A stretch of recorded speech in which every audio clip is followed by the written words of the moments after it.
welcome to the PCB Design workshop from the IEEE student branch here in Galway. So before we get into the kind of PCB design part of the workshop, we're first just going to give a quick introduction to the IEEE and kind of what we do. So the IEEE student branch here in Galway, our kind of goal is to promote electronics to people in the university, to kind of show people kind of some cool stuff to do with electronics, and that was kind of the motivation for this workshop. But one thing we wanted to just highlight is our RC car workshops. So our RC car workshops are starting from next Tuesday at 6 p.m. So I'll just share the poster of it here. So the last 3 years in a row now, we've done an RC car workshop where we show people how to build their own RC car, add in the electronics, how to control it from their phone, and it's been a really good time. So we're running it again this year. It's new and improved, so we've tightened up a few bits from last year and improved it a little bit.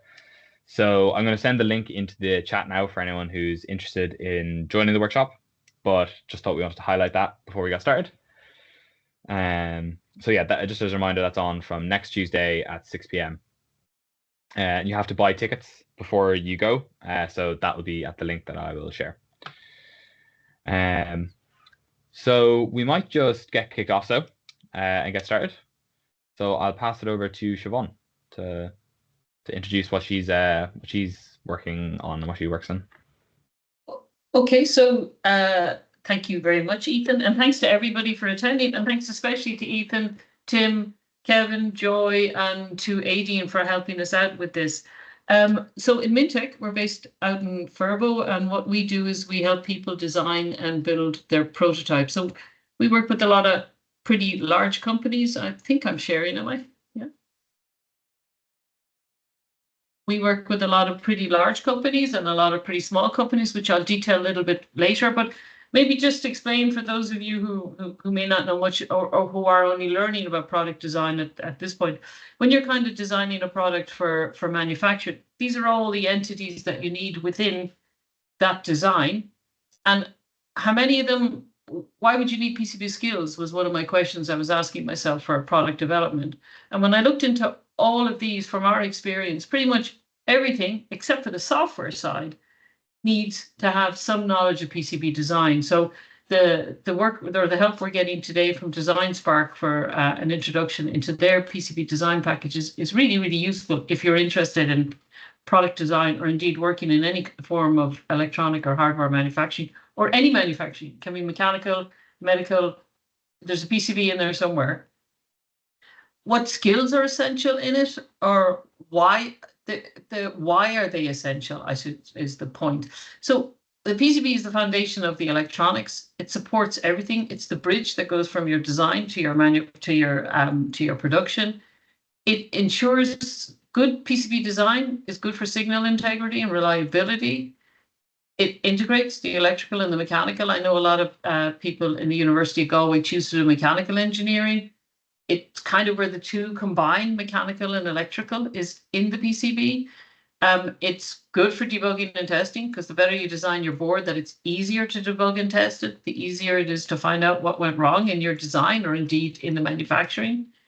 It's good for you come out with good design files in order to create good manufacturing. The clearer your files, the clearer your manufacturing is going to be. And finally, it kind of turns your ideas into a hardware product. I get a lot of you are probably going to in computer science and you love it, but it's still only on a screen. This is where something real and hard and tangible comes along, and that's where PCBs are integral in that. They're the foundation of it. But a mistake that people sometimes make is they think a PCB is just a component, and it kind of isn't. On the right-hand side, what I'm showing here is all the bits of PCB manufacturing that happen. Every one of those pieces or those steps in manufacturing, something can go wrong somewhere. Like Anya, who's on the call with me here from Mint-Tek, we see this every day. Something that happens somewhere within the manufacturing process. It is the platform. It's the most important part, in a sense, of the design is making sure you get your PCB right. Because if you don't get your PCB right, all the components you put on the board may end up being shrot or rubbish. So it isn't a component, it's the backbone. And that's why when Ethan came to us and we said, well, what would you like to find out? Like, what does the IEEE group, what are they interested in? And he said PCB design would be interesting.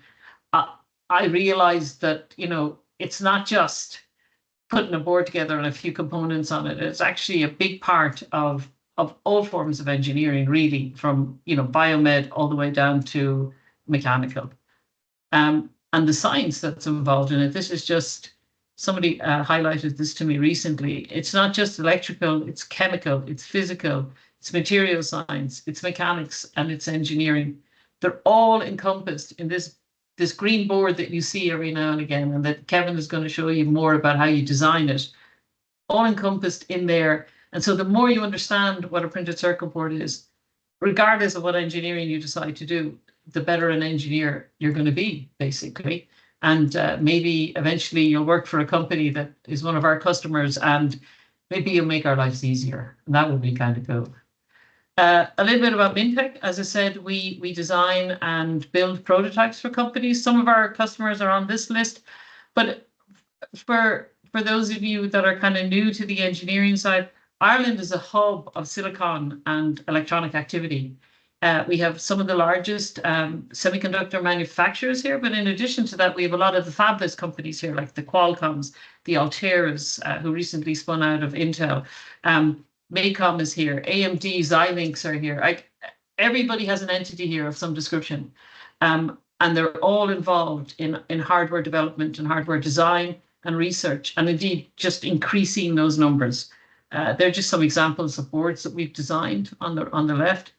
In addition to the great work that's happening in the silicon world, space tech is pretty big here in Ireland. There's a lot of investment going in from the government and from the European Space Agency.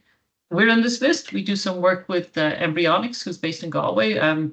They manufacture communications devices for satellites, design and manufacture, and also very involved in photonic ICs, or what they call PICs, which are just ICs that use light instead of using electrons to communicate, which is becoming increasingly important in space, where they're trying to keep the weight down. These are some of the customers that we work with. Most of them are Irish-based, and there's about 2 or 3 of them that are outside of Ireland. And I just wanted to give you a quick insight into 2 other organizations that we in Mint-Tek are involved in. One is MIDAS, which is the Semiconductor Association of Ireland, and they're coming in, I believe, Ethan told me there about 10 minutes ago, they're coming in to talk to the first years to tell them more about the semiconductor work that's happening in Ireland. A nice organization.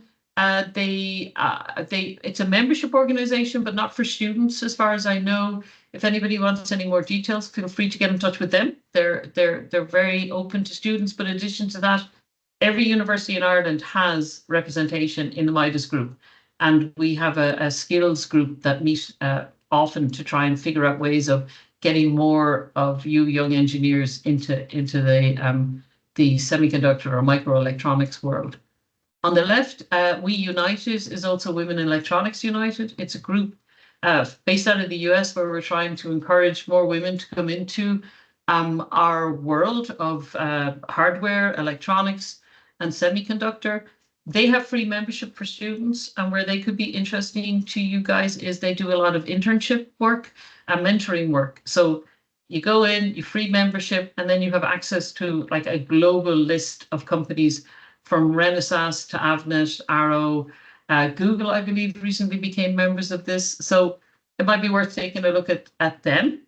But both of them are really, there to help students find their way into our world, where we think we have lots of opportunities for you and lots of ideas for you. That's us. Just a quick thank you. I hope I wasn't more than the 10 minutes that I was allotted, but knowing the way I speak so fast, I probably wasn't. And I'll hand over to AD. Thank you, Siobhan. My name's Aideen. I am a key account manager for RS. I cover 10 counties, with Galway, University of Galway being one of our valued customers in that area. I would firstly like to say thank you to Kevin and Joy for joining us from DesignSpark. We work very closely with DesignSpark. So RS has we're mostly online based, but we have a trade counter in Dublin. So we have around 900,000 products on our website from over 2,500 suppliers. That is mainly made up from electrical consumables to ANC, test and measurement, PPE, engineering, automation. So there's a lot on the website to go through, but it's there, and the website is brilliant, and loads of information, data sheets, anything you're looking for is there. And again, thanks to Ethan and Tim as well for bringing us on here tonight, and thank you very much to everyone who's joined in as well. And yeah, that's it. That's my story for this evening. I'll hand you over to the guys. Thank you. I think you're on, Joey. Yeah, I guess, can I start by sharing my screen? I think I can still see your screen, Siobhan. If you can turn yours off, I think it'll allow me to. Just one moment.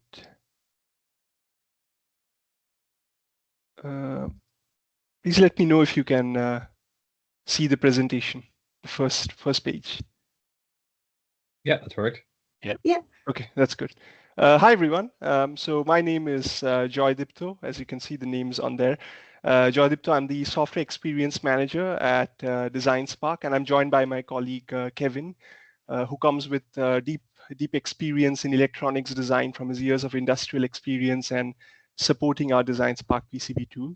I'd just like to start by giving thanks to both Ethan and Timothy and Maeve as well at the university for organizing this workshop, as well as to Siobhan and Aideen for involving DesignSpark in this workshop, in this opportunity. So thanks to you. Right, let me just move across to the next slide. In my portion, I'll just give you an introduction to the DesignSpark platform, what we offer in terms of engineering software, what you as students could find useful.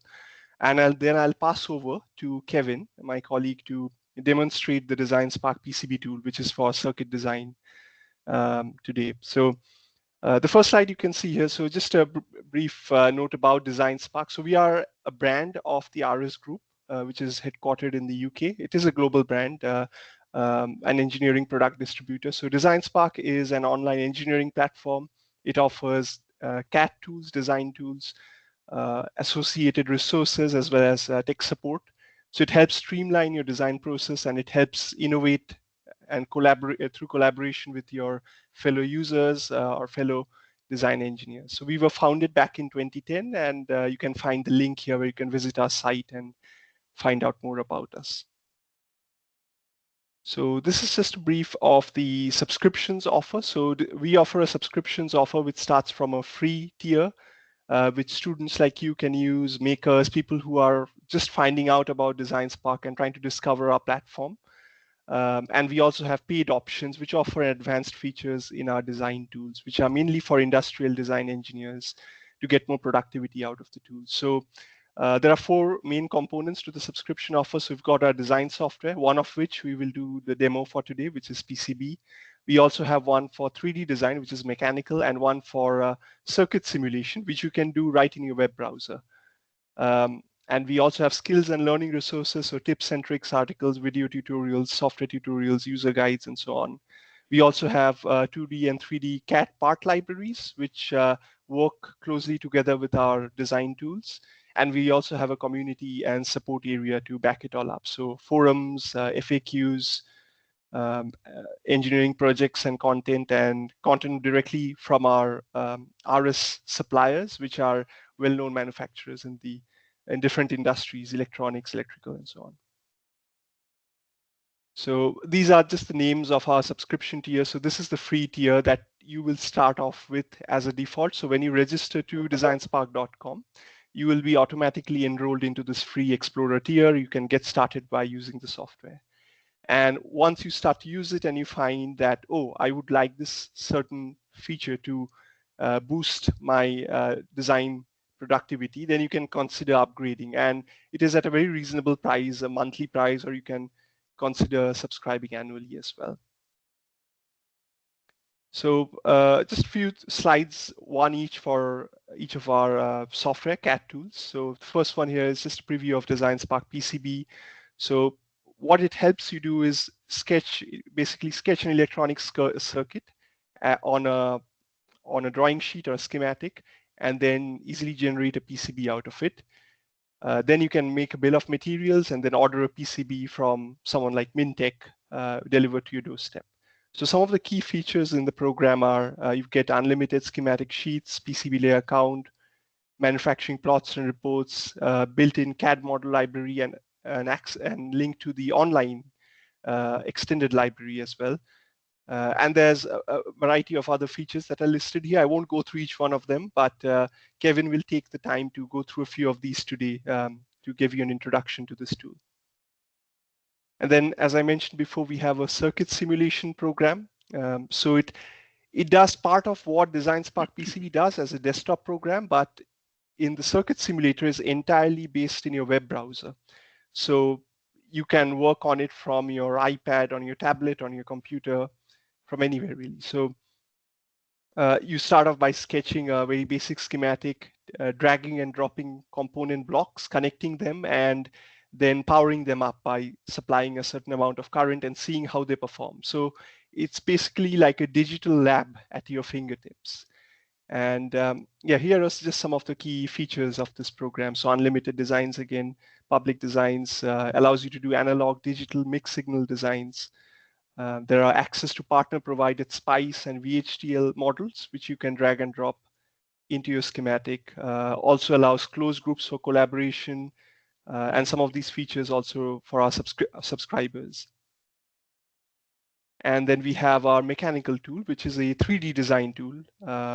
It allows you to build 3D objects, very basic. You can start very basic, just start with a few lines, draw a cube, and then you can shape it into something really complex, a sophisticated assembly like you can see in the pictures right next to it. You can build entire assemblies out of it. So if you've come across a program like SolidWorks, SolidWorks 3D does very much the same thing, but it is much easier to pick up for users who have no prior experience or any training in 3D modeling at all. So it can be quite easy to just fire up this tool and design something for a loved one, for a birthday, for example.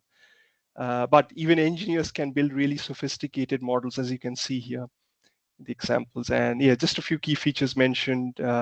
These are the key tools: pull, blend, fill, and combine.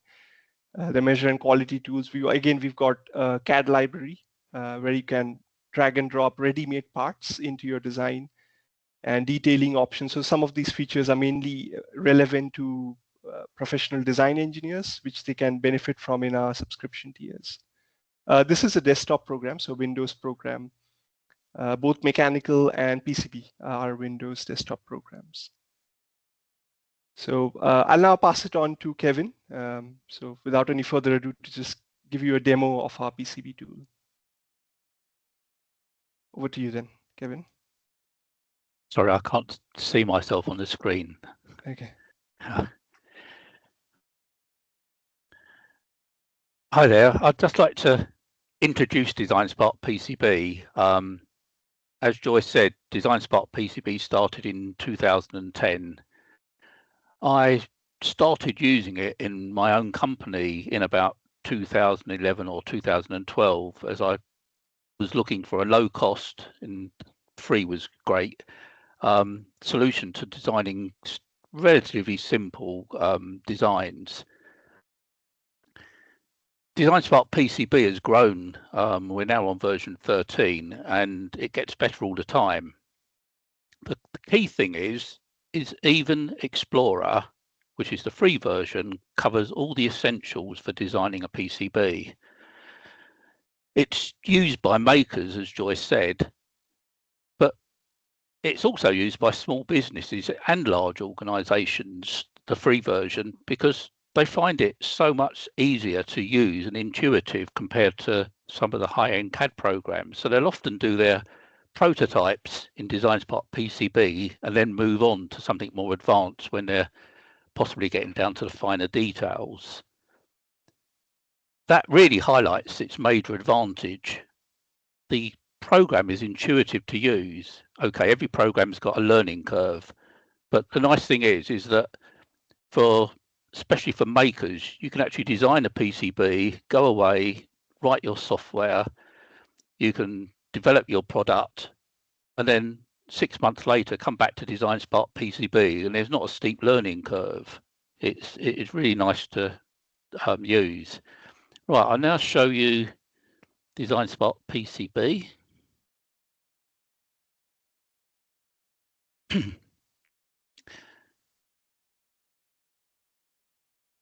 Right, this when you launch DesignSpark PCB, you'll get a start page appear. I'll just briefly cover this. The recent files list grows as you use the program, and you have your projects at the top and PCBs if you've opened them individually. I'll emphasize a bit later why it's important to use a project. We then have our sponsor, and I encourage you to go and look at the links on here. Once we gained Worth as a sponsor, I was actually surprised at their reference designs. We actually created a reference design from this link using one of their designs, and I was both pleased and surprised that their design layout that they presented was amazing. I couldn't do better. But anyway, we reproduced it in DesignSpark PCB. The other thing that's great is if you go to their website, you'll actually find a whole heap of reference designs for all sorts of circuits. And one of the greatest ways of learning to do a PCB layout is look at how other people have done successful designs. Right, moving down, we do have important information notes. One of the important things is if you do try out one of the higher subscriptions, because of the advanced features and the way the program saves the design, it cannot be opened in a lower subscription. So a key point is if you try out something in a higher subscription, make sure you create a backup copy to go back to. Excuse me. And there's a getting started bit, which gives you some quick links into various things, such as the library manager and the PCB layout. Right, so moving on, I don't want you, let's just quickly show you. We've got the schematic and we've got the PCB. I don't want you to be put off by this as being an advanced design and you haven't got the experience to do this. The bottom line is this is a fairly basic design. It's just got a lot of components. In the next step of the presentation, I'll be covering how to create a much simpler design just to show you the basic steps. So what is a project? The key thing about a project is you create this to be in a particular folder on your PC. It keeps everything together, so you'll have your schematic designs, your PCB designs, and anything else that you can add in other files. And as you go through the program and do design rules checks and produce Gerber plot files, you get these all in this one folder. That means it's much easier to keep track of where you are in the design. And if you get to a point where you're going to possibly diverge into a different version, you can literally just make a copy of that folder, rename it, and carry on working in the original or the new one. So you can actually have multiple versions quite easily. Right, so let's have a quick look on the schematic. If I had to give a title to this presentation, I would call it Things I Wished I Knew When I Started Using DesignSpark PCB.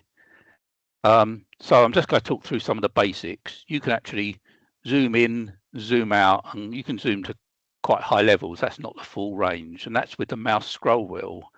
You can also do it by the number pads.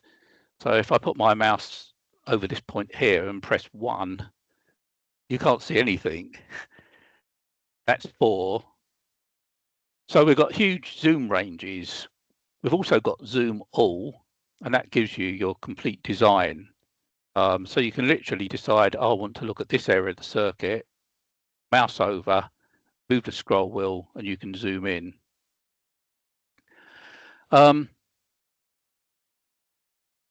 If you then use any of the menu bar options, the only ones that are highlighted, the grayed out ones, are either not available for this particular feature, or they're a higher subscription level. So don't worry if it's grayed out. It just use the ones in bold. Moving across to the right, there's some useful. Let me just get rid of this bit. Right, I can see properly now. Right, over on the right, there's a useful pop-out menu. I don't know what we really call them, pop-out tabs. You can pin it to keep it intact. And the go-to bar is essentially something that can go to any of the options selectable under here. So if you're working on a design and you want to know where a particular component is, I'll try to choose something that's not on this view. No, it highlights it, and it obviously stays on that view. Let's zoom out a second. So if I wanted to look at IC4, one of the good ways of using it is to actually zoom in so it's not visible, then locate IC4. When you click on it, it zooms into it and shows you it more or less centralized on the display. It may be anywhere on the screen, but it's often right where it is. If you clicked on IC1, again, we see that. So it's a really good way of viewing what's on the circuit. Also for nets, let's choose a net. It lists all the nets in the design. And let me think, DIRB was a good one. If you click on that, it shows DIRB is there and also here. And if I do out 2, you'll find the whole route of net out 2 is highlighted. So it's quite a useful way of navigating. When you're working on the design, there is an auto pan feature, but from experience, I prefer not to use that. If I was here, I would just use the key P to pan.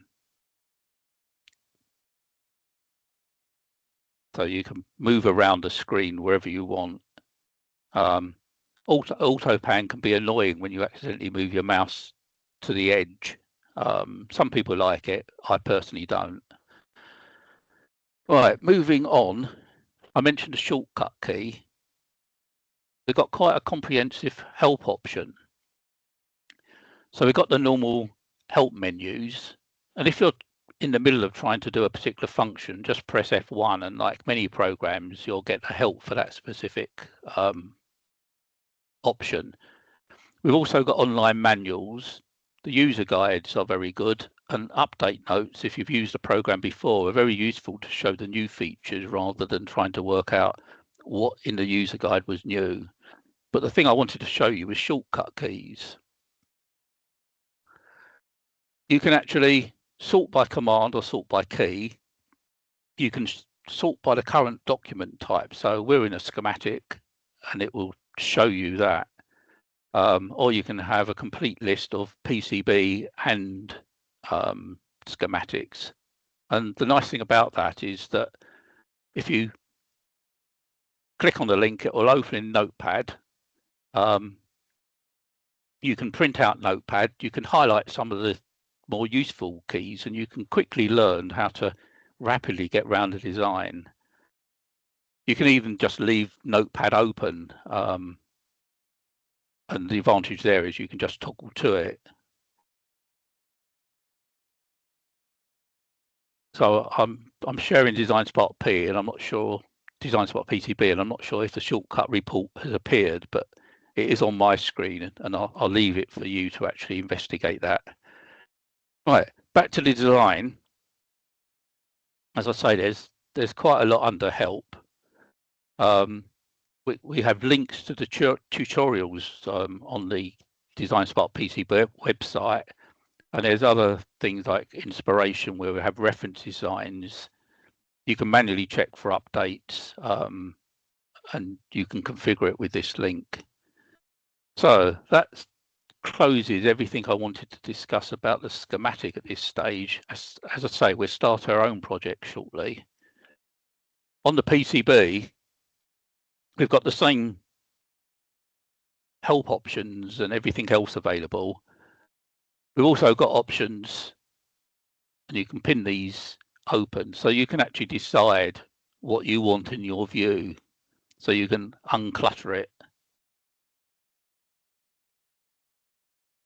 You can turn on the different layers. So this gives you complete control over what you see. Let me just turn these back on. And unpin removes it. Again, you can zoom in, and if you want to know where something is, such as, let's do component first.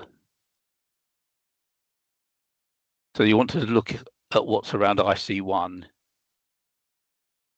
It's automatically highlighted. In fact, I haven't chosen a particularly good color for the highlight there, but I think you can see it, it flashes. Also, nets. So looking at one of the nets before, out 2, where does that go? You click on it, and it was down here. If we'd have zoomed in, I'll click on something else first, then go to out 2. It fills the screen up such that you can actually see what parts of, what components are actually on that net.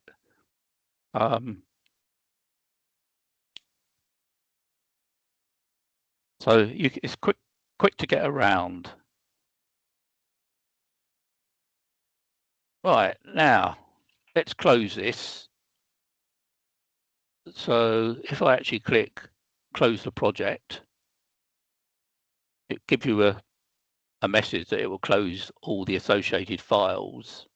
I don't want to make any save any changes. So now we're back to the start screen.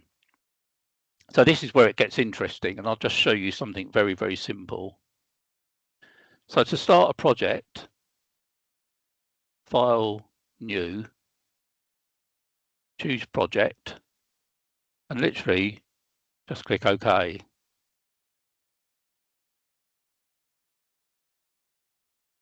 Just, can I ask, can people see the windows that open, like Save New Project? Yes. Yeah, that's good. Yeah, I can Right. see what you're doing. So here in the supplied examples, there are all of these, and just for this demo, I'm actually, I have some that I've previously done, but I'll just name this file V13, I'll just call it demo. Now, before I save that, I'm going to create a new folder, and that will keep everything separate.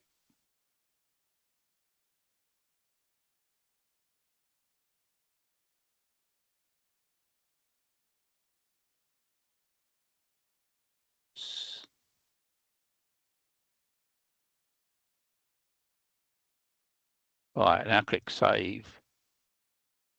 So that has created us a basically empty project. So the next thing we want to do is create a schematic to go in here. So again, it's new and schematic.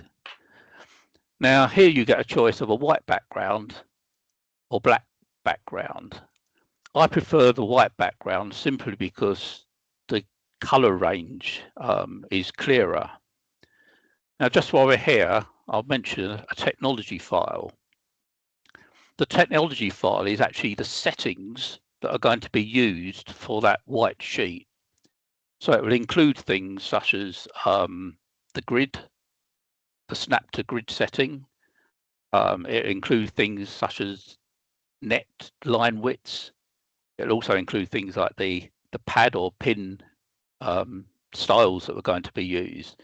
So it contains everything to get you started, which is one of the quick start features. So we add this to the open project. And it's automatically opened in the correct folder.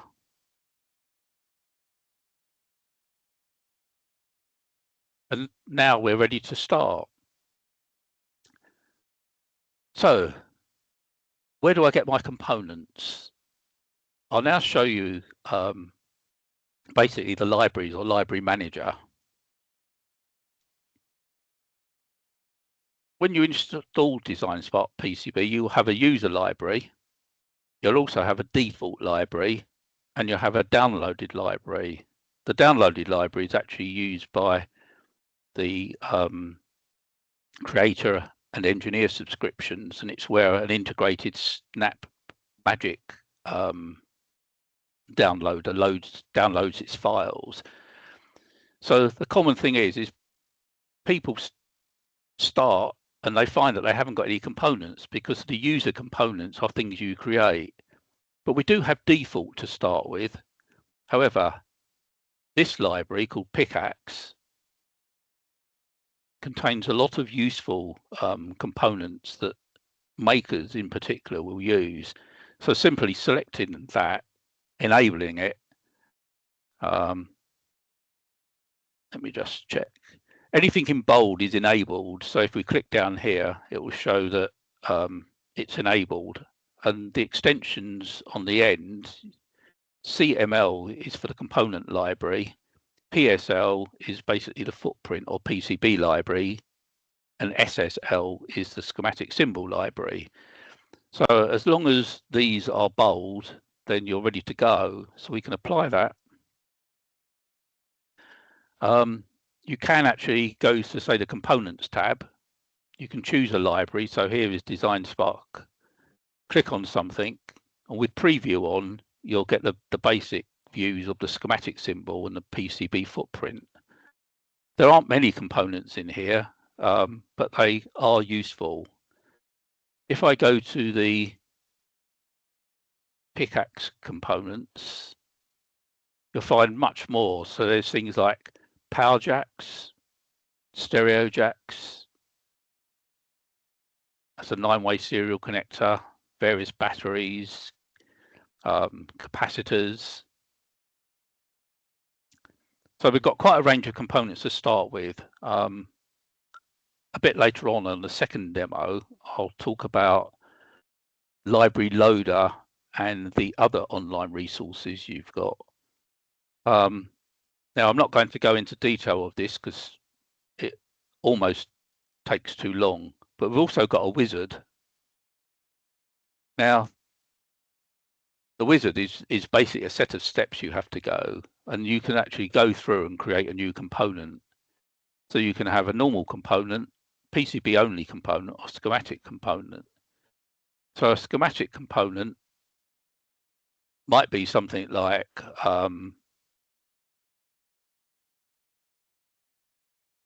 can't think of one at the moment. Well, a PCB only component can be something like a test point. But the key thing is that as you work through the wizard, it goes through these steps. You can give things an RS part number. This is something I created earlier, which is an OLED display. And it's a very basic symbol.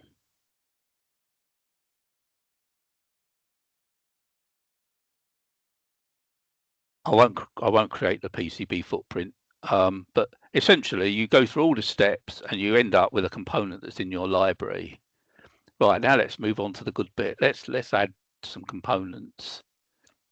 From the toolbar, simply select Add Component, and in this case, I've already got some preloaded examples in the user library for the next demonstration. Let's just choose the DesignSpark library. Scroll down, choose resistor. Right, so simply click Add. I'll zoom in a bit. And you can add a resistor. As soon as you click and it's placed, you can then go along and add further resistors. Use Escape to exit out of that. We might want to add something like a connector. So let's just add a single inline connector. Now I want to add it this side of the board. I could rotate it, but then it's basically not in the order I want. But if that was with the shortcut key R, if you use the shortcut key F, it flips. So I'm going to place it there. Let's put one over the other side as well, actually. And press Escape to stop adding. So we've now got our components in our design. If we click on the cross here, we can drag across and click to join. And this is actually making a connection.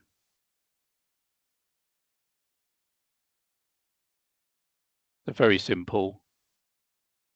If I want to make a node, I can join. And if I want to go straight through, I can. So we've now created a very, very simple 3 resistor components. We can add more components, but let us see what happens. Let me go through the steps of how we actually go to the next stage. So in our project, we've got our schematic. If with the, I'll actually save that. The little star there just means it hasn't been saved since you made some changes. And then under Tools, you can translate to a PCB. Again, it's done through a wizard, and this wizard does much more than the schematic because there's a lot more things to set up in a PCB. Always choose a technology file. Don't click None, because basically you will have no parameters at all defined.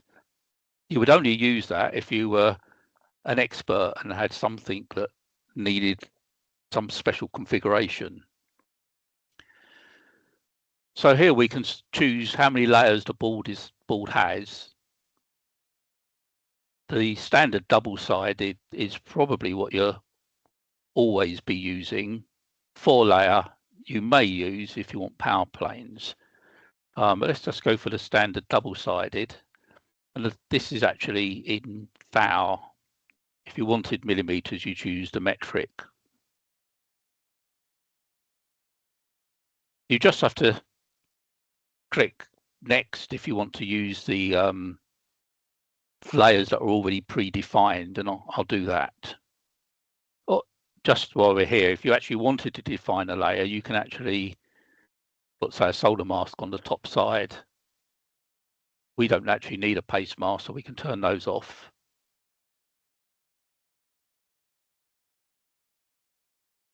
So now it's doing a bit of thinking, and at this point we can actually define whether we want a standard square or rectangle or a circle. We can also use some of the standard templates. So built into the system are a couple of Arduino designs plus a Raspberry Pi hat. But for this demo, I will just use this board. Now, you're not stuck with that. You can edit that as soon as you get into the next step.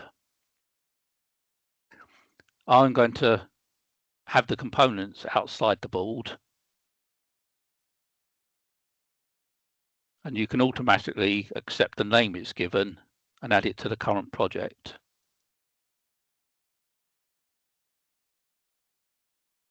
So here we have the components.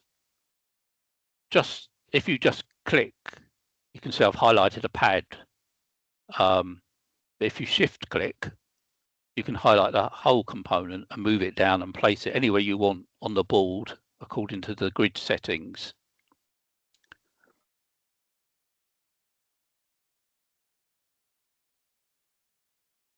So it's nothing clever here. It's literally just moving things around. Now you notice these yellow lines. These are useful, particularly when the components are all on board, because you can actually see where it's going to connect or want to connect to.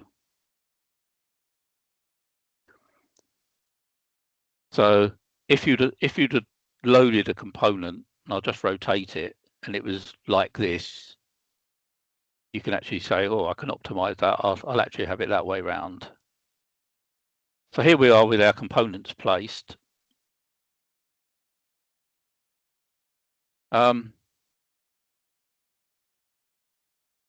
These net lines, they're actually given a number. So that was just created as net number 3 because it was the third one I kind of created.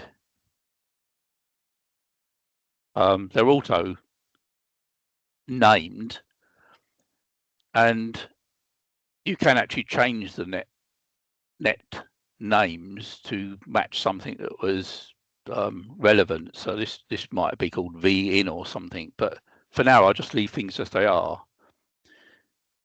With these net lines, in a more complicated design, they can be everywhere, and people ask, how can I turn these net lines off?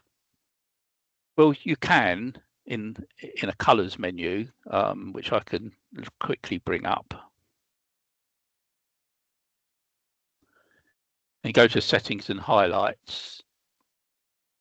You can turn off the connections, but if you do, it's very, very easy to make mistakes in a complicated design and end up routing tracks to the wrong pin. So I'm going to leave everything as it is. So how do we actually route? I'll start off with this longer track. Just double click on it and it starts to route. Now you can actually choose various options from the right click, and segment mode is the key here. So you could have it free, and then you can have any angle you want.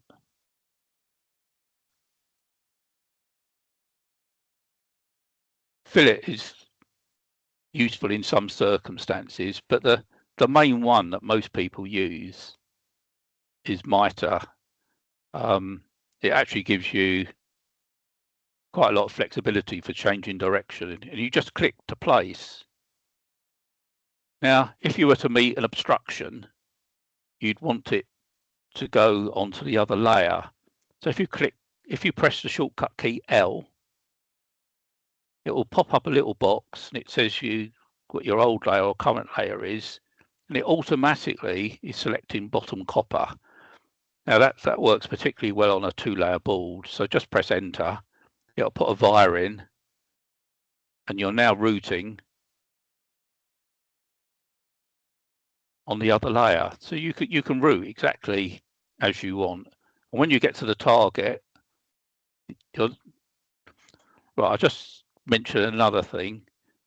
Function F5 redraws the image. So sometimes by going over something, it will generate a symbol. And if you click here, that shows the target symbol, and that track is placed. So at any time, if you find there's copper showing where you don't want it, you just literally have to press F5 to refresh the screen. Now let's do this one here. you'll notice that the track starts from the closest pad that I click on, this net line. Net lines are called air wires, rubber bands. It depends on what part of the world you're in, what software you've used in the past. There's no standard, unfortunately. Right. So I mentioned the design technology at the beginning and the things that are built in, and one of them is track widths. So if I press the shortcut key S, you'll see power minimum is 26 thou, power normal is 50 thou. Signals, the minimum is 10 and the nominal is 15. If you wanted to change this at any time, you can say apply to all segments. And as an example, if I choose power minimum, I'll apply to all segments, even though we haven't actually placed anything yet. You'll notice we've got a much thicker track.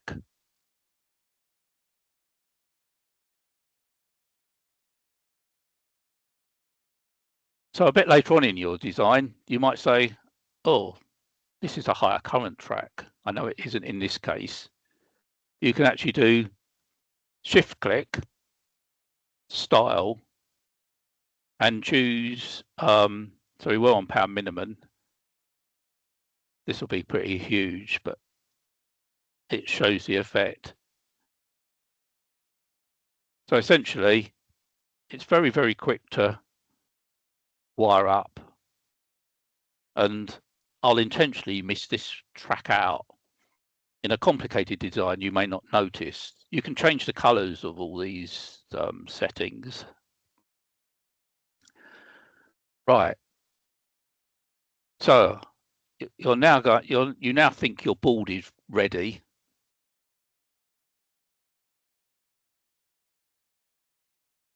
And you'll go to manufacture it.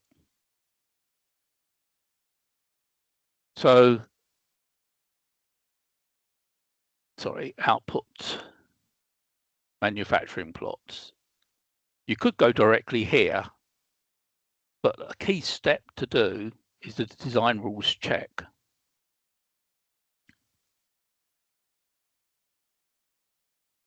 Now,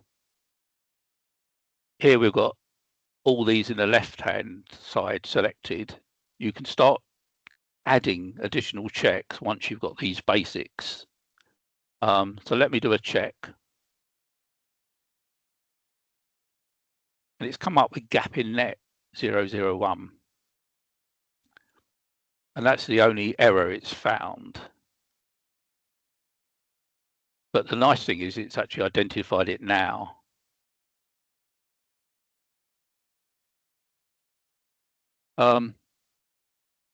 It's highlighted it already.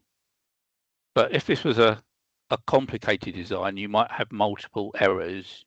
The go-to bar is again very useful because you can go to error and it gives a list of what was reported. So if I was zoomed in over here, I can click on this and it centralizes on that. So I can now finish that routing. So the design rules check is very, very important. And I'll just show here. We've got spacing. The question is, what spacing are you checking against? If you use Shift T, it will come up with the design technology that's actually used. Excuse me. So these in here, you've got lots of things showing you the pad styles, textile settings, but the key point here is spacing. And this matrix sets a 10 thou spacing rule between tracks to pads, tracks to wires, tracks to shapes to copper port areas, and an 80 thou limit to the board. Now these settings are actually okay for general manufacture. You find that any manufacturing company you go to, these will actually pass their minimum cost criteria. So you'll get the cheapest board. If I leave this as it is, you can actually check spacing. I'll see if I can actually demonstrate an illegal move. So we've got the measure tool. We've got snap to item.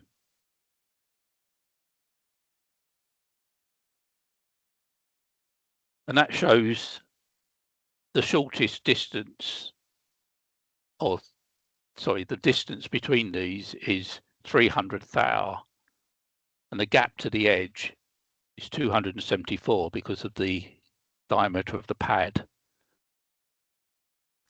I'll quickly show you how to change the grid settings because I want to actually get an illegal mode. So currently they're set at 50 thou. 50 thou is actually quite good for standard components with 100 thou spacing because it means you can actually, if the pad sizes are suitable, route tracks between pads. But here I'll go to a 40th grid. I don't recommend using the really fine grids, and if I click on this pad I can move it and the tracks will follow. So I've now moved it very close to the board edge, and if I do my design rules check, hopefully, well, let me actually measure first.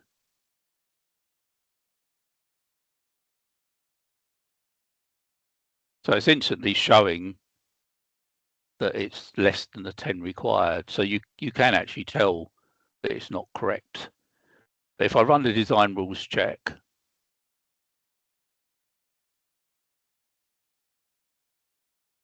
we've got multiple errors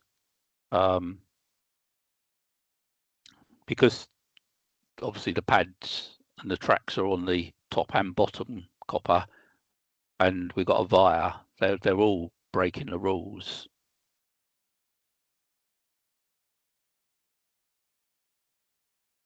So at this stage, I'll set my grid back just for tidiness.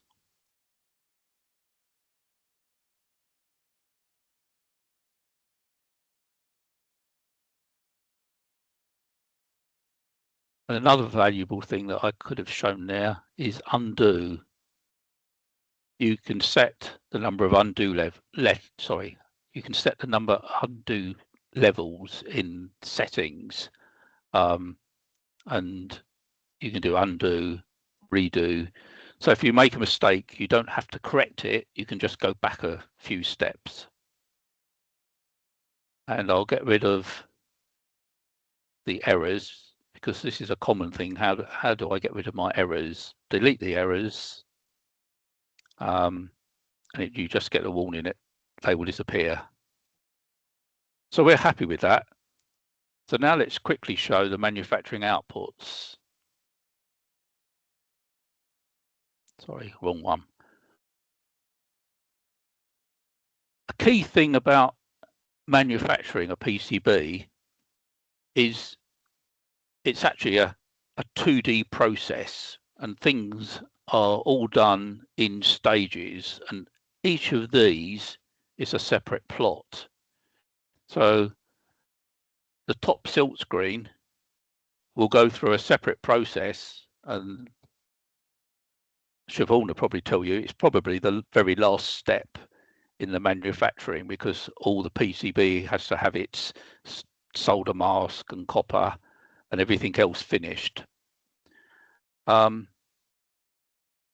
So these are actually plots, and we would generate an output for each of these as a separate plot. This area here is only for the one that's selected. So if we look at the layers, you'll see top silk screen is selected, but none of the others are.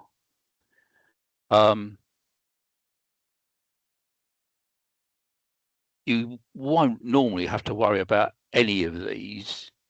They're all predefined. So top copper, look at the layers, and the top copper is defined.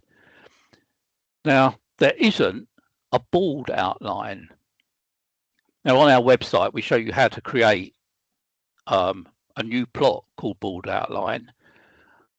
But most manufacturers, if you go to, say, top copper, you can toggle that on, and they will accept that as the board outline, and it will be used as a reference. Some manufacturers insist on a separate plot. Let me see if I can quickly show that. You go add plot. We want it to be a Gerber plot. And it's selected, so everything on here is to do with this. You can change the plot name. The board. We want it to be artwork. Let's go to layers.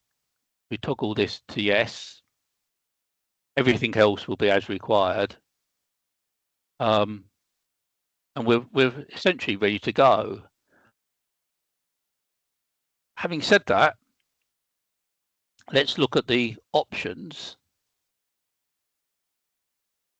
And one of the key options that I like is to generate these plots in a folder called plots, which is within your design file. And it keeps all your Gerber plots all in one place. So let's leave it at that.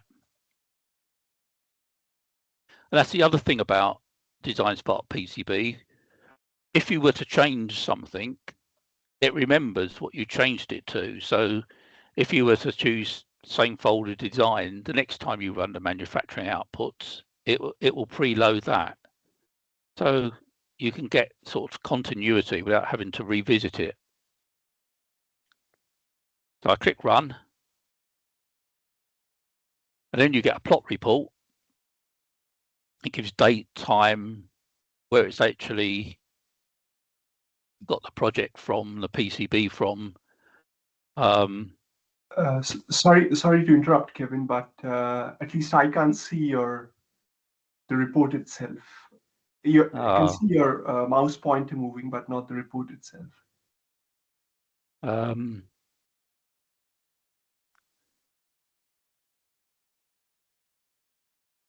If I click stop sharing. Well, maybe you could throw it into the chat or something, Kevin, and people can see, because I guess it's your own document, or you know, it's not. It's like your notepad. We couldn't see that either. So how do I just share my window rather than a specific? I would. Could I just share my whole screen rather than a specific? So if you click up on the share window, Kevin, or the share button up in the top right hand corner of your screen. Yeah, that's what I'm on. Yeah, and then it'll give you an option screen, and then you should be able to click on that and it'll share everything. I don't seem to have that. I just have lots of individual files. Yeah, yeah. Can you download that? Is it a document? Well, let me click on this. Right. There we go. Yeah, I can see that. Can you see DesignSpark PCB in the background? Yeah. Yeah. Right. So going back to this, in basically Notepad, you've got your report. It shows you what format you've selected, and again, the predefined in DesignSpark PCB are normally usable by every manufacturer.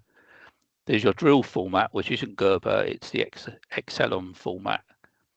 And you'll get details of where every individual file is saved. So let's close that. And now I'll go back to, oh, hang on, I think I just saw a screen.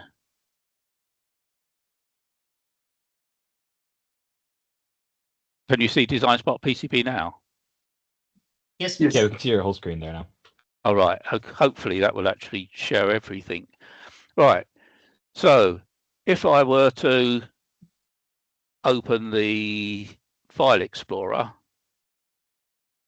probably this one. Whoops. And I go to the example demo 1. Can everybody see my File Explorer window? Yes. Yeah, Yeah, can see excellent. Right. This is why we recommend keeping everything in a folder. What you have is your 3 design files, your project, your PCB, your schematic. There's additional files such as manufacturing output plots, and that actually saves all your settings that you've set up. You've got your design rules check reports, and anything with the tilde character is a security copy that was backed up at some point during the design. And in plots, we have a list of all the plots we've just generated. So we've got our plot report, which we just viewed. But the key thing is we've got a board outline. We've got the bottom copper, bottom solder mask. The drill ident drawing is something you don't send to your manufacturer. It's useful to have shapes representing where you might manually drill something. So if I was now going to send this to a manufacturer, I would select these Gerber files. This is an NC epsilon drill file. I'll send all of those, and probably they would like them zipped up. So we've got everything in that folder, and we can go back to it at any time. So that's covered the basics of a very, very simple design. I'll now close this.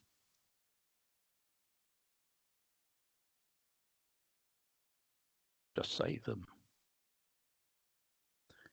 And we'll now quickly go through another design. Now, because we've covered the basics, I'm going to actually open. Actually, I'll click on there. Right, because I've worked on this previously to get established, this start page is a really good way of getting straight into a project. So clicking on this opens my new design, or opens my previous design. And I've got a number of components here. And this is when you start to get more advanced in what you want to do. So we've got an ESP32 module, and this was downloaded from one of the online services. This OLED device I could not find anywhere, and I created that myself. And this is a humidity sensor, and that's just a simple switch. Going to the project,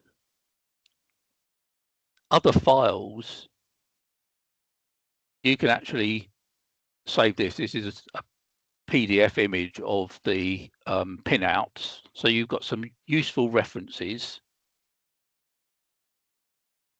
And I'm going to show you the basics of creating a PCB design from a breadboard. This is the nightmare you normally end up with when you're doing a nice bit of lab work. You start off with your module, you start adding components. Nobody keeps a record of what's on a schematic. You know where it's going to go, you link your wires in, and so you haven't got a schematic. You've got to convert that somehow into something usable. Now, the easiest way is to actually place the component on the schematic and then just lay out your components to look the same. Doing that means you get a slightly messy schematic, but you've got a record of what you did. So going back to here, if we wanted to create something like this, and this is a very simple example that was in an Electra book, which I'll show you in a second. The key thing is they say this is a schematic, but what you'll find when you actually look at it is that most of these connection pins aren't where they are on a schematic symbol that we have. They essentially are making this look nice. So it is a schematic circuit, but this part in particular has its pin locations moved to make it look nice. So back to our design.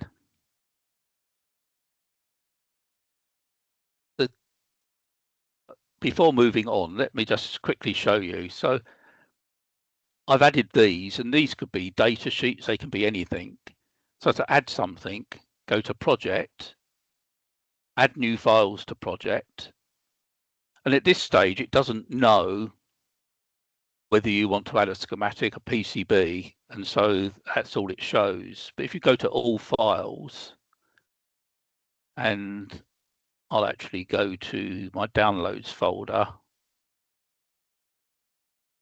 That's the book that I'm referring to. I'll click on that. You get an option every time. Do you want to copy it to the project bigger? But memory isn't normally a problem. Or if you don't click that, you just link to it, but you have to make sure you don't move this again. So I'm going to just add it. I click on OK.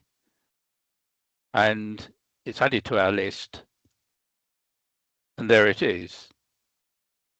So it's a useful way of adding documentation to a project. So back to our schematic. I'm not going to try to reproduce that image, but just to show you, let's add a few net lines. So the first thing I'd say is let's lay out this like our breadboard. So you can click on a component, rotate, and move it to a point. Now, these schematic symbols are just as they were downloaded, and it's not particularly useful in that you don't actually know that the USB is here. But looking at the data sheet, I know it's here. So that will be at the end of the design. Let's zoom out slightly. I'll rotate this.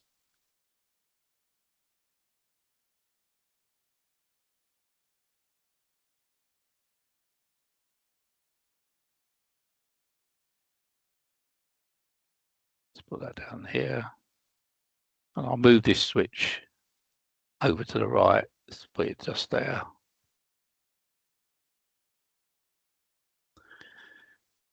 So essentially, you just look at your breadboard and you wire nets to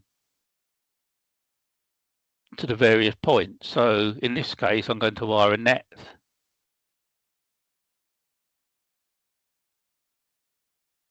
to VCC. On a breadboard, you've actually got two rails going across, and you can just literally create those, or you can create a short stub. Oops.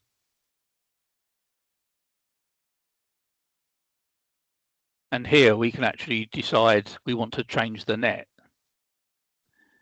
So its default as a given by DesignSpark PCB is this, and we're going to call it ground. You don't actually have to route that to ground. You can actually do the same here. Sorry.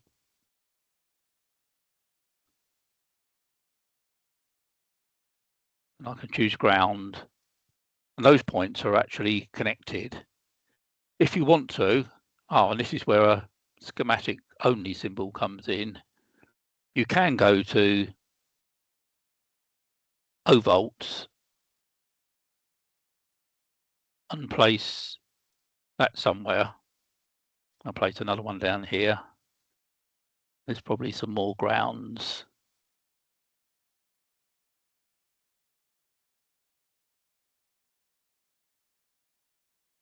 Delete that.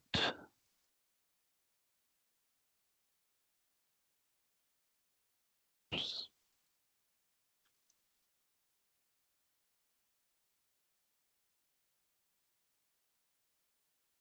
And we've connected ground to O-volts. Similarly,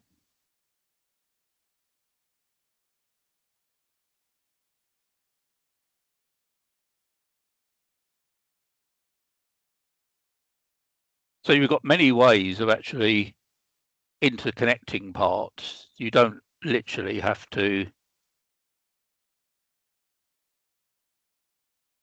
draw wires everywhere. So here we've got a warning because I've defined that as ground, and this is adding it as O-volts, and it's saying it will make one net ground. I'm going to choose the other net, and that keeps all of these in line. So if we had that symbol again,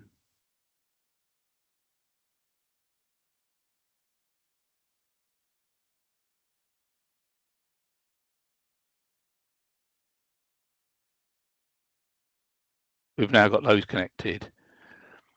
Whoops, now you'll see that I've actually made a mistake. That is actually VDD. So I'm going to undo that.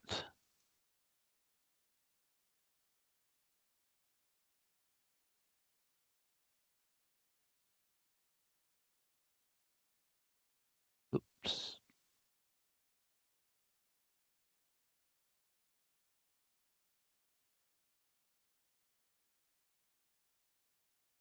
best to zoom in. My mouse is a bit twitchy.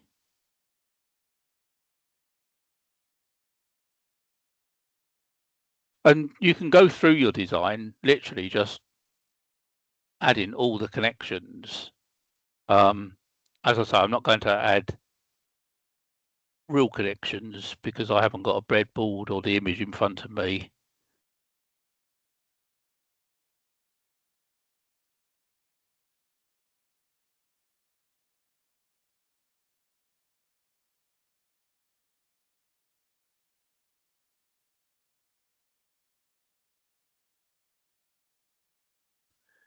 And essentially, once you build that up, you'll have all the connections the same as your breadboard, and then you follow the same stages. And I won't go through the manufacturing plots or anything like that, but you essentially go through to,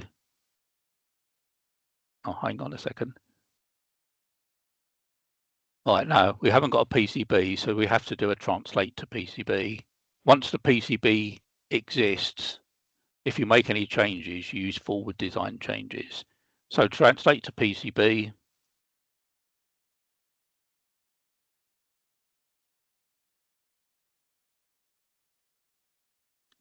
Now it won't fit on this board, but we can actually edit it.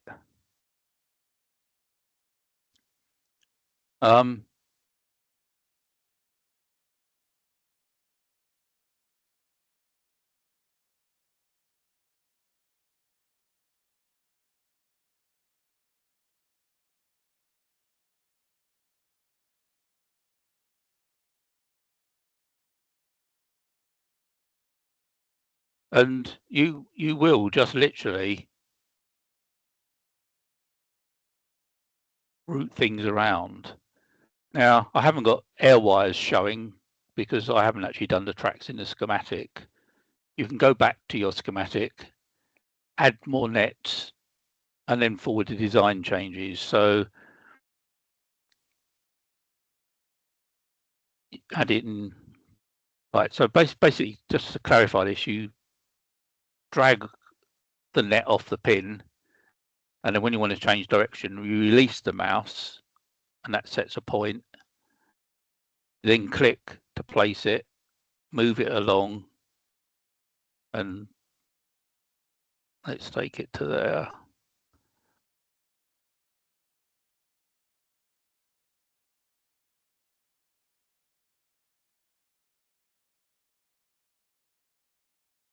Now I'm taking this one to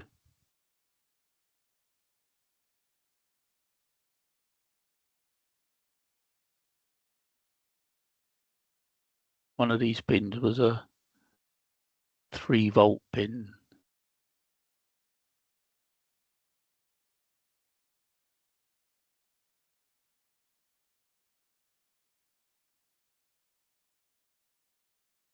So zooming in on this area, I can click to highlight that segment and move it along. And if I now do forward design changes, I won't worry about saving it.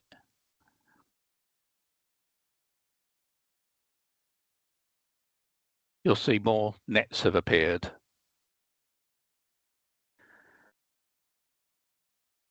Now, as I mentioned, at this stage, you could go on and produce the Gerber plots again, just and do your design rules check. But in this case, what I'd like to do is show you the library. How are we doing for time? Oh, I'll wind up a bit soon. Let's click off, so nothing's selected. So let's look at this component. This is the LCD display. So right click, I'm going to choose edit component in the library. And what that does is it shows the schematic symbol that I've defined. It also displays the PCB symbol, but the important point I wanted to show you here is pin mapping. How does the schematic link to the PCB symbol? And a lovely feature is if I click on any row, it shows VCC goes to pin 1 and where it is on the PCB. So you can easily check things. If you wanted to edit the schematic symbol, you can go into this window, make changes. And an interesting point not appreciated when you first start is essentially these are the pins. It's only the pins that are used in DesignSpark PCB. You could actually delete this bit. You could delete text. This is a symbol. It's got a connection point. It's got basically a name and a pin number. So you can create anything you want with the tools.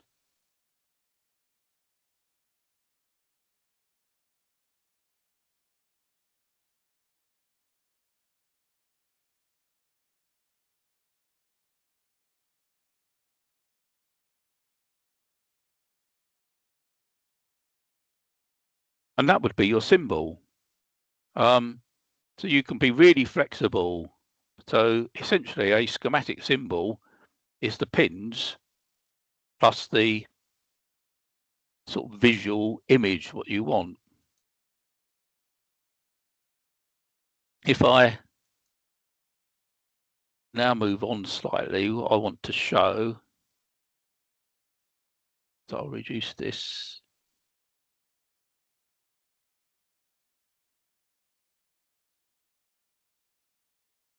Get rid of this.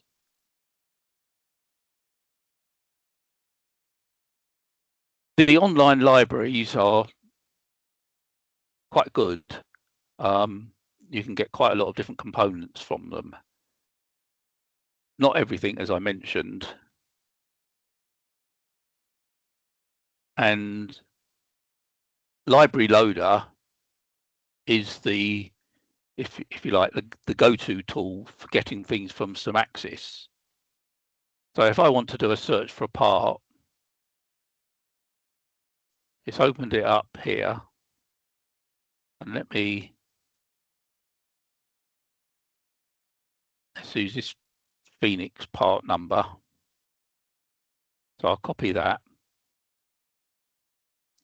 I'll go to the component search. You have to set up an account, which is free with Semaxis, and basically it's just asking for your name and email address. Perform a search on that number, and because it's a specific manufacturing number, what you find is that it's found a PCB terminal block. Unfortunately, it hasn't got a picture or hasn't got an image. But these symbols indicate it's got a 3D model, which we don't use in DesignSpark PCB, but it's got a schematic symbol and footprint. Now, if I reduce this so it's off to one side, I then choose to download the model, and it shows you what you're going to get, the schematic symbol, the PCB footprint, and what the 3D model would like.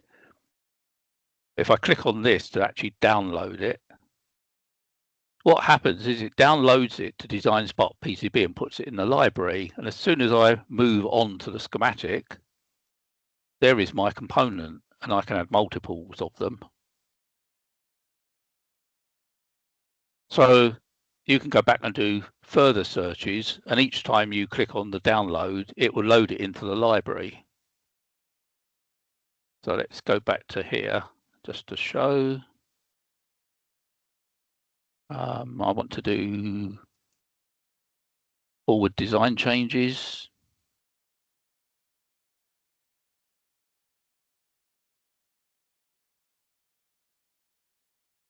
And it has added our components. Unfortunately, it's used an IC reference, but that can be changed in the component properties.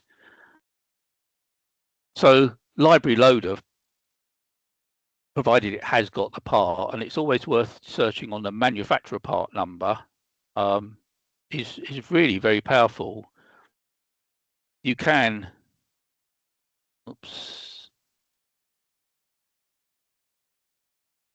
you can set generically, so I might type in, I don't know, buzzer. I don't know if there are any.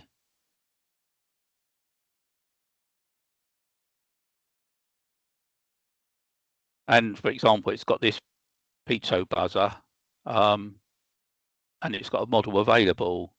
There's another one here. But if you actually know the part number, you'll get an accurate part to what you want. Right, let's just round up a couple more things on DesignSpark PCB.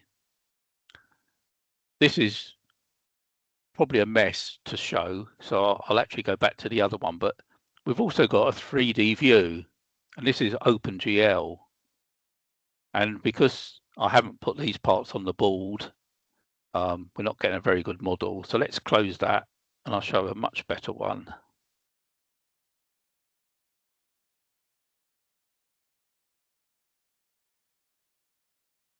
We go back to the project we started with.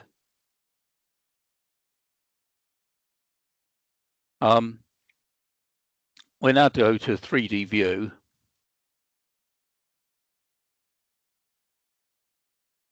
And we get a model, 3D view model. Now, this is not STL or anything clever. It is an OpenGL model. The nice thing about it is you can actually visualize the components, and certain components such as resistors and capacitors, and integrated circuits, they actually work really well. For components that aren't defined, such as in this case the diodes, they haven't got a model defined, but they have got a height defined, which determines this distance, and the diode follows the schematic outline, including the pads. These are actually 3D models. So it's a very useful, quick visualization tool. It's not suitable for exporting to anything else. And just while we're here, I'll just go back to the library. I mentioned what we have to start with. We have user library, pickaxe library, a default library. There's this one that hasn't got a name, unfortunately. But if I enable that, you'll see it's actually gone up to finding a huge number of files. I'll actually disable these to make it easier to view the components. These can all be, as you see, enabled and disabled as you want. And looking at this library, we've got various manufacturers who've supplied parts, and we've got a complete range of sort of 7400 type components, CMOS. There's lots of capacitors.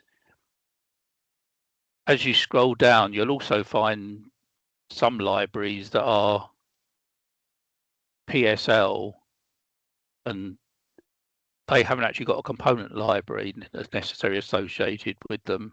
And these can actually be used for building up your own components. But just to give you an example, it's opened with the 3M, and in the preview, that is 3M's product code and the model.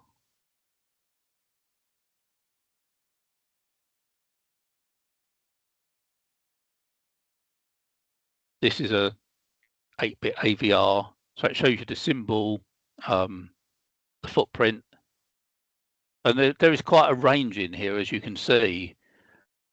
Discrete has got quite a few useful ones. In fact, most of those are in the default library. What else is there? There's a huge range of microchip picks.